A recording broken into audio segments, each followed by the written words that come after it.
Following a dramatic weekend for the Eurozone, Dr. Frank Hollenbeck joins us to give us his opinion on the Greek debt crisis. Welcome back into the studio. So it's been a dramatic weekend for Greece, who in the early hours of this morning finally agreed to a debt bill. What's your opinion on this whole matter? Well, Greece basically lied to get into the Euro club. And they lied about their debt levels with swaps with Goldman Sachs. Now they're saying they're going to put on paper that they're going to implement certain changes in terms of lowering the minimum wage and firing 150,000 government employees. The reality is that that's highly unlikely to occur. Even though the Greeks may sign at the bottom line, we're not even sure that the people who are going to sign at the bottom line are going to be around after the election. And the thing about Greece is that even if they implement it, for example, suppose that we cut minimum wages 22% and then at the end of the month we give people bonuses. For me, it's kind of meaningless when you look at what's really going to happen. I think this is really a big mistake. The private creditors are taking a 70% haircut, but a lot of people don't realize is that part of the 70% haircut is a 30 billion upfront payment to these banks that purchased this Greek debt. Well, where does this 30 billion come from? It's going to come from European taxpayers. So they're going to be bailing out Greece, or actually bailing out the bankers who purchased Greek debt. Instead of 70%, maybe it should be 100%.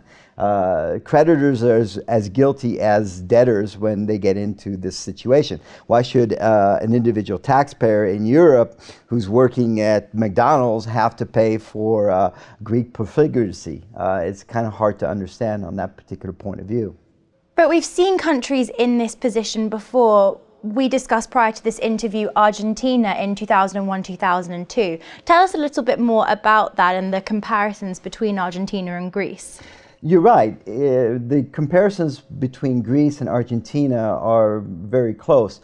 Argentina basically set its currency, the peso, to the dollar in 1981, and that was under the advice of the IMF, in the sense that the IMF was actually involved in Argentina's economy for 10 years before the crisis. And what happened in the case of Argentina is they entered a recession in 1998, a bit like Greece entered a recession in 2008, okay? And even up to the end, the IMF was throwing money at Argentina and realizing that the structural changes they were asking from Argentina was incapable of implementing them.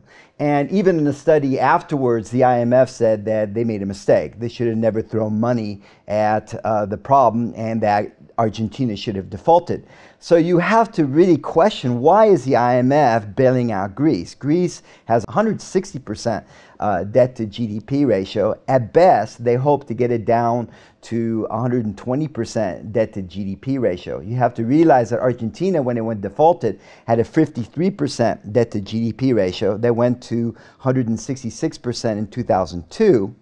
But because they devalued their currency, they actually were able to grow from 2003 up to 2008, something like over 8%. And they were actually, by 2008, able to get their debt to GDP ratios to below 50%. So that's really what Greece needs to do. It needs to go off and into its own currency. I'm afraid that the current situation is going to lead to social unrest, as we're seeing it, what happened over this weekend. I think it's going to get a lot worse in Greece. You can't ask the Greek people for the next, I don't know, 3 or 4 generations to be debt slaves. That's simply not going to happen. And ultimately, Greece will default. Ultimately, Greece will go back to its old currency. Ultimately, Greece will have a drop in output, but it won't be as catastrophic as people are saying.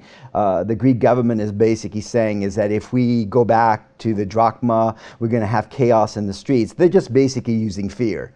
Okay, we've seen this fear tactic before, the fear of the unknown, to make people, support you, whether it's a war or something else. It's always fear that is trying to get people to do things. Dr. Frank, thank you very much.